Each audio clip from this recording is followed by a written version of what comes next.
After I got published in the Byte Bar magazine, I started writing some articles for them off and on. Eventually, I had a column, but I landed in a computer book publishing house. Didn't know there was such a thing.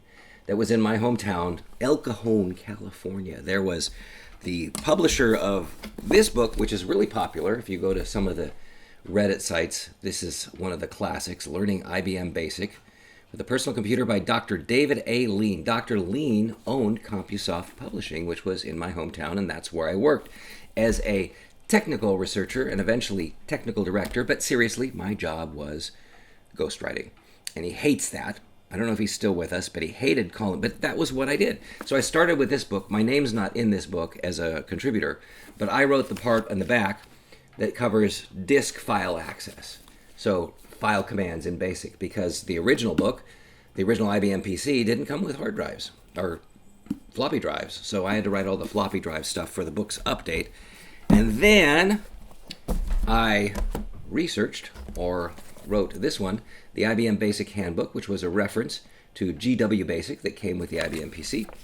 And this time, I got my name in the colophon as the technical director. I wrote all this. There's little things hidden in this book that tell me that I wrote it. So I have birthdays, names of my friends, stuff like that.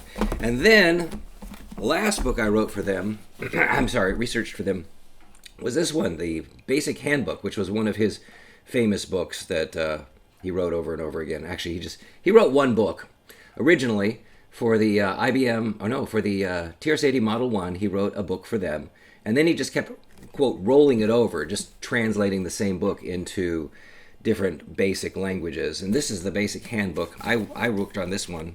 This was the third edition. My name's in there.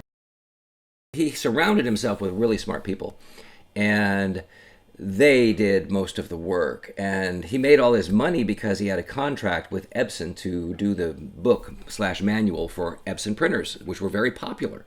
And the contract stipulated that Epson had to pay him whether the book was in the box or not. Epson signed it. And so he made a ton of money. They sued him. They had to get out of the contract, so they sued him, and they lost. So he made all his money with that, and I don't know, was playing with airplanes or something.